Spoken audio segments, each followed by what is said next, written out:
The thing that I admire most about Chip is that when the economy melted down just after 9/11 and the dot-com bust, he didn't take a salary for nearly 4 years so he wouldn't have to make drastic staff cuts.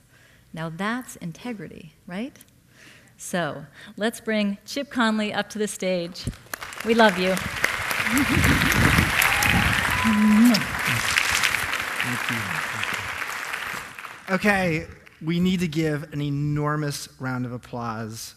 I'm your last speaker. We have some entertainment right after me, but let's give a huge round of applause for these people today and what they've done. Thank you.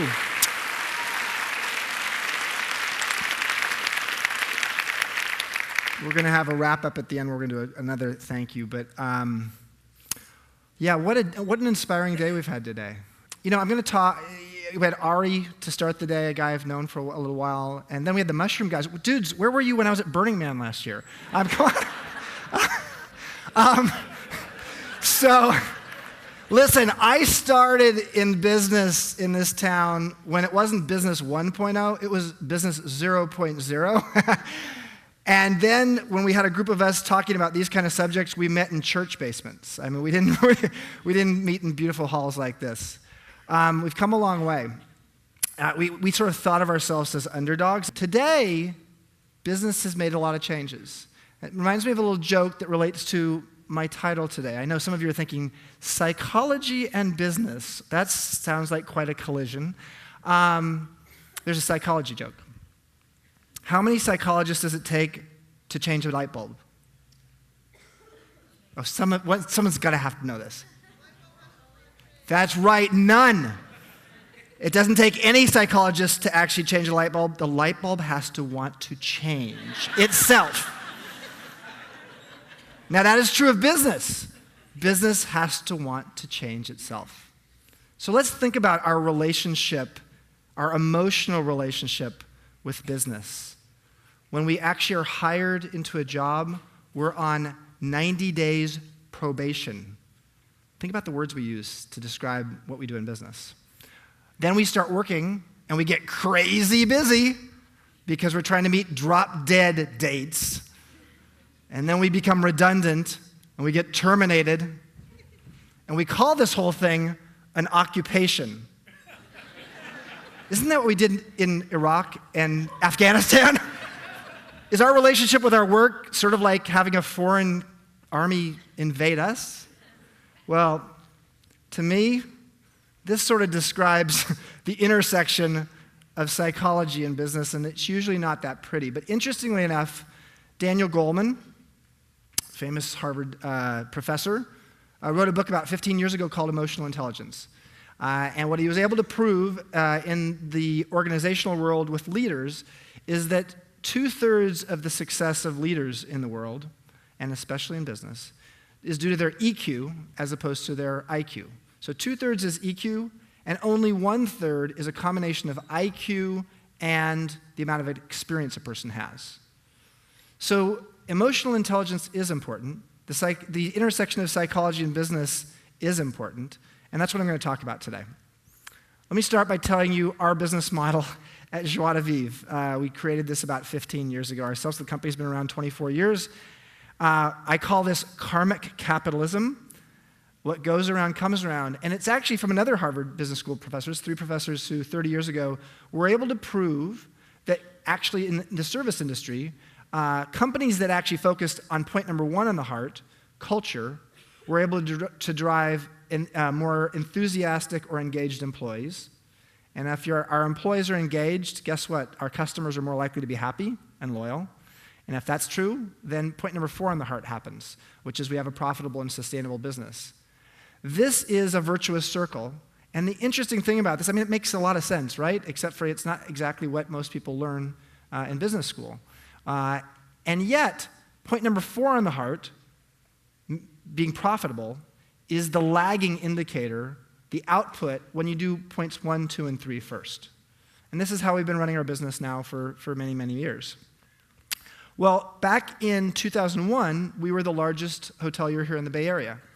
We had 20 hotels at that point around the Bay Area. We had no hotels outside the Bay Area. We put all of our eggs in one basket, and it was this basket. And during the dot-com boom, that was great. And then in 2001, everything changed. The dot-com bust came along, and all of a sudden, our revenue started dropping by double digits. Then 9/11 happened, 2001. Nobody wanted to jump on a plane. Travel dropped a lot. Then we built sort of a fortress around America, didn't allow people to come into the US. And of course, the Bay Area is a popular place for people to come visit from international destinations. SARS happened. So Asian travel dropped by 90% for a 10-month period. Number one location that Asians travel to in the US is the Bay Area. And then we had the Afghani war, and then we had the Iraqi war. And remember the Iraqi war? We weren't just at war with the Iraqis. We were also at war with whom? The French, yes. And we stopped eating French fries, right? We started eating freedom fries, and we started boycotting French companies. So I would get these, Joie de Vivre, I would get these letters from Orange County, Alabama, and Danville. And they would say to me, we're going to be boycotting your company, as if they were staying in our hotels anyways, but they were going to boycott our company. And I would write back quickly a little email saying, we're not from Paris, we're actually based in San Francisco. And they'd write a terse response back, oh, that's worse. So, true story. San Francisco's left of Paris. So, one day when I was particularly depressed, I was actually in a bookstore because everything was going wrong, and I was looking for a business book. I quickly ended up in the self-help section of the bookstore, which is where a Stanford MBA goes when they know business books aren't going to help anymore. And that's where I got reacquainted with Abraham Maslow, Tortoise Psychology of Being, which is his most famous book. I sat there on the floor for 3 hours reading Abe Maslow in Borders bookstore, the one that's about to close at Post and Powell. And as I actually was reading Maslow, I started to wonder, well, wait a minute. Well, let me first of all tell you about Maslow's hierarchy of needs. For those of you who don't know it, this is it. Most of you know it. You're a smart crowd.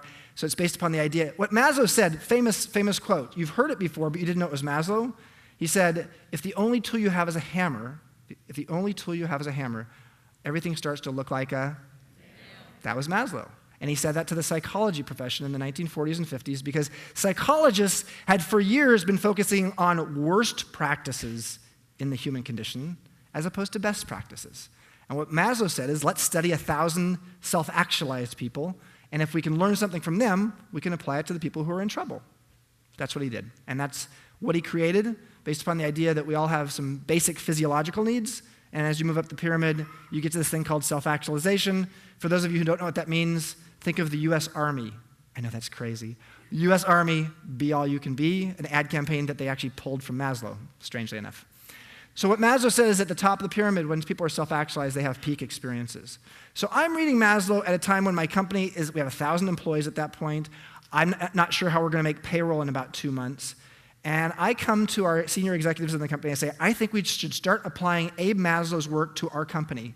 And they were thinking, oh, you've been hanging out with those mushroom guys, haven't you? This is a while ago, but no. But instead, I said, let's actually take the 5 levels of Maslow's pyramid and turn it into 3. And again, this is like Professor Conley up here. I'm showing you a bunch of slides with pyramids on them. But we took the idea of Abe Maslow's 5-level pyramid and said there's basically 3 key themes in life. There's survival, which is a place all of us go in a recession. In fact, it's a place where many of us just stay in a recession. There's success, or succeed, which is your 3rd and 4th level of Maslow's pyramid, your social belonging and your esteem needs. And then there's transformation at the top. Okay, we decided at the worst of times in 2002, 2003, to actually help remake the company based upon these principles. And we started by actually looking at how would we apply this to our employees. Now, we didn't do any layoffs during that downturn. Our senior executives took a 10% pay cut, pay freeze for all salaried people for 2.5 years. I didn't take a salary for a long time, as Deb said. And by doing that, it meant we didn't have to do any layoffs, which was great. This downturn, we've had to do some layoffs, and it was really painful. But last downturn, we didn't. And because we wanted to make sure the basic survival needs were met. Because when most of us work in fear factories. It's the most prevalent emotion in most American organizations, and it's contagious. When you have the flu, they tell you to stay home. When you have the fear, they don't tell you that. And we spread it. And the reality is, though, money and the compensation package is the baseline of what makes us happy in our jobs, but it's not the number one reason people leave their jobs. It's fourth place. What's the number one reason people leave their jobs in America? Their boss, exactly. So people join a company, they leave their boss. Recognition by your boss, by the company, that's what makes people feel successful, and it's what creates loyalty. So that's the middle of the pyramid. Top of the pyramid, using psychology applied to our employees, is meaning. And each one of you in the room right now have either one of three relationships with your work. You either have a job, you have a career, or you have a calling. And take a look at this. They show up on these three levels of the pyramid. When you actually are exclusively focused on the money, probably a job. When you're focused on the recognition and maybe the money, it's a calling. And yet, when you've gotten to a place where you're actually living your calling, inspired by what you do, you're intrinsically as opposed to extrinsically motivated, then you're probably living a life in work where you have a sense of meaning in what you're doing. This is what great leaders and great companies do, is they help people move up this pyramid. All right, that's one of the pyramids. Don't have time to go over all the pyramids today. Oops. That's all of them. Oops, that was the heart. A little bit too soon there, guy. Okay, well, there we go. Bottom left-hand corner is the employee pyramid. There's a customer pyramid at the top. There's an investor pyramid. Okay, if you bring them all together, again, this is the idea of how do you focus on the higher needs of your key stakeholders. We chose to use as our key stakeholders our employees, our customers, and our investors. And then in the middle, that joie de vivre heart, that heart. And what's interesting about the heart going in the middle is that actually point number one on the heart is culture, remember that? Number two on the heart is our enthusiastic staff, right next to the employee pyramid. Point number three on the heart is the loyal customers, right next to the customer pyramid at the top of the pyramid. And then point number four on the heart is the profitable and sustainable business, which is right next to the investor pyramid. So if you get it right, here's the cheesy part of my presentation. The heart beats. Oh, it's like a Hallmark card. Oh, yeah, there you go. But it is a holistic business model. It is not just something that you give to someone on Valentine's Day. Because if people are living their meaning and living their calling at work, you as a customer see it and feel it. And if you're feeling it, guess what? The investors are going to be happy at the end. So that was our model.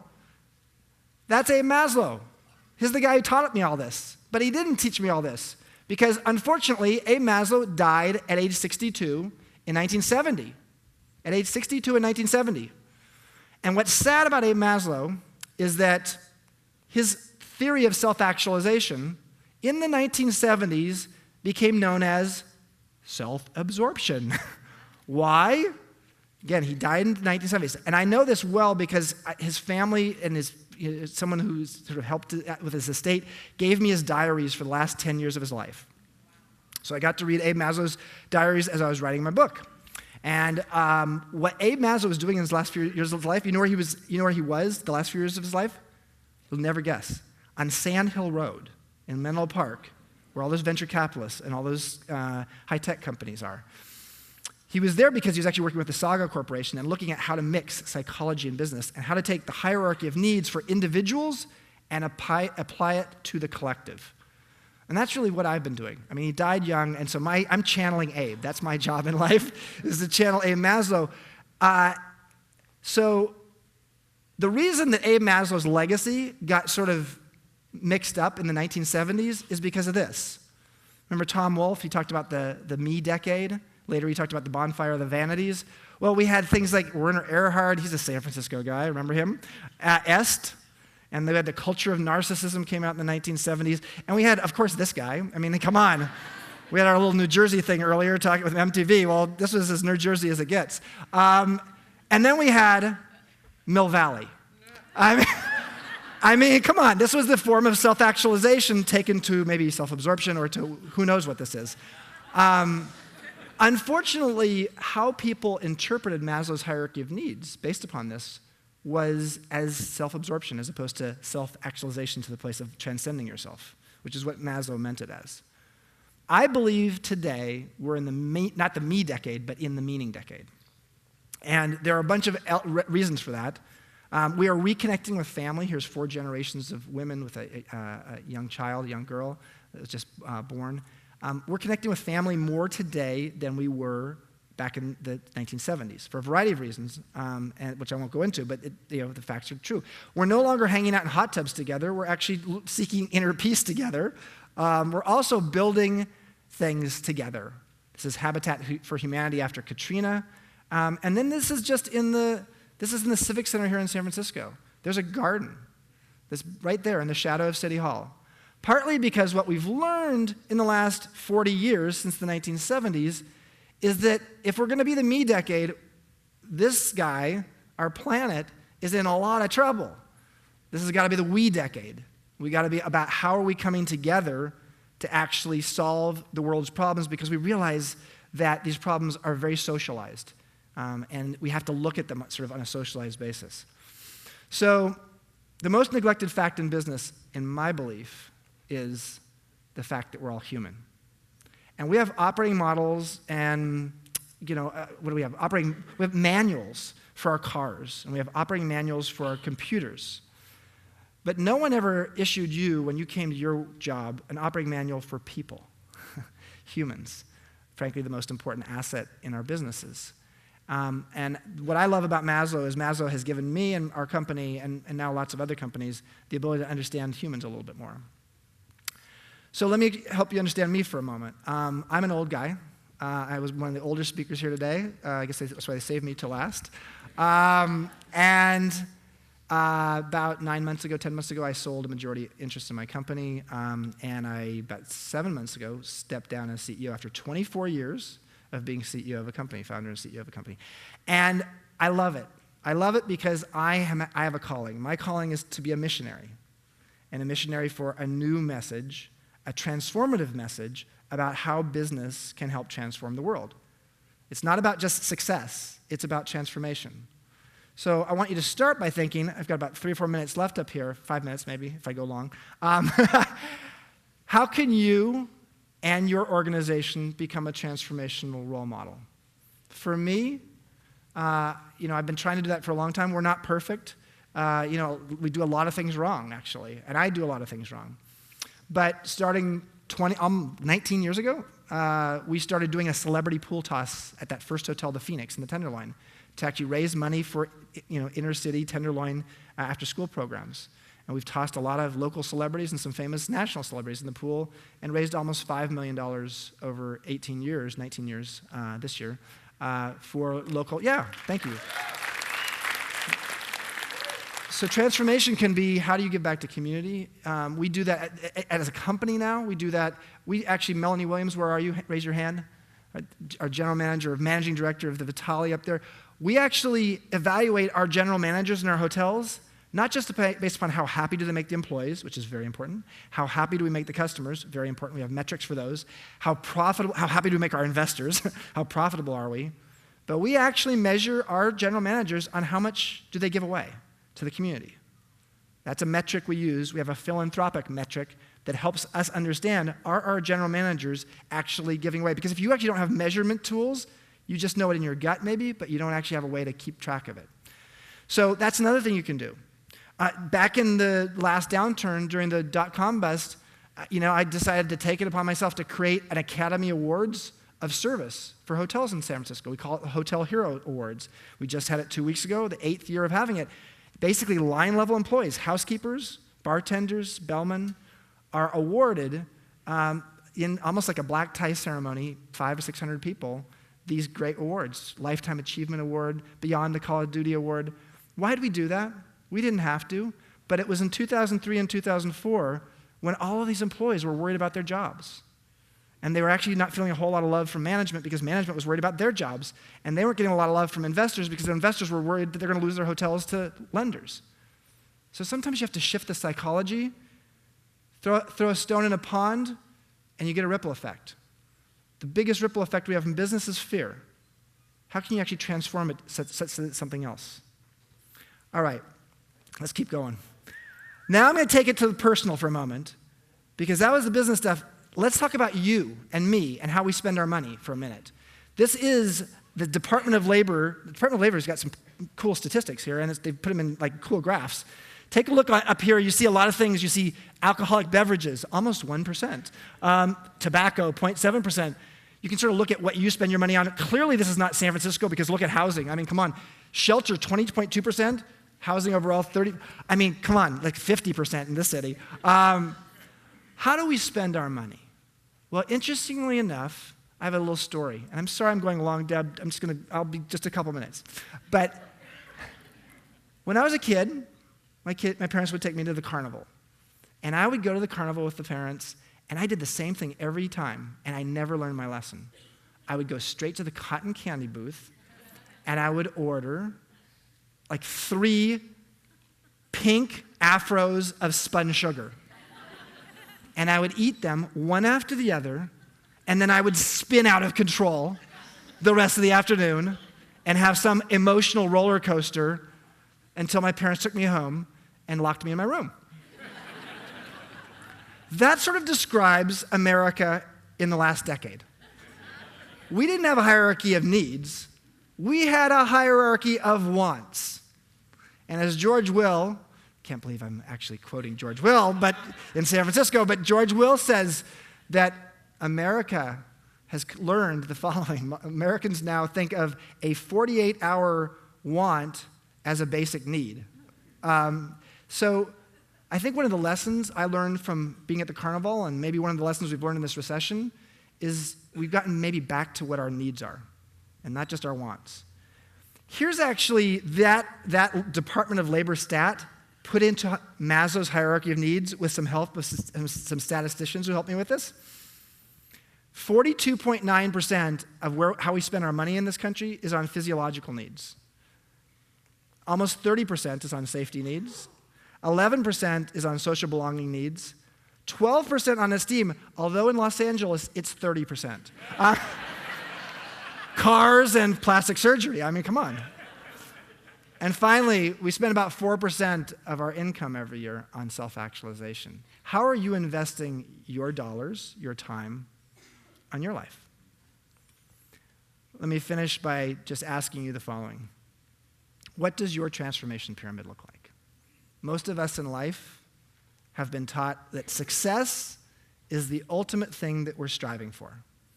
And if you look at this mountain, this peak, you realize that success is only halfway up the mountain. There is transformation available to you. The question is, what are you going to do to actually create that transformation? And you've heard a lot of great transformational stories today. And you've heard that word, transformation, used a lot today. Well, for me, when I was a kid, well, not so much a kid, when I was 23 years old and I was graduating from Stanford Business School, and this was 27 years ago, I thought that when I graduated from Stanford Business School and I would be a CEO someday, little did I know at that point that 2.5 years later I'd be a founder and CEO of my own company. But at that point, when I was graduating from Stanford Business School, I thought that when I grew up and I was going to be a CEO maybe someday, I had to be a superhuman. I needed to be like Superman, leaping tall buildings in one single bound. And what I've learned after 24 years of being a CEO of a company is that it's not about being superhuman. It's about being a superhuman. Thank you.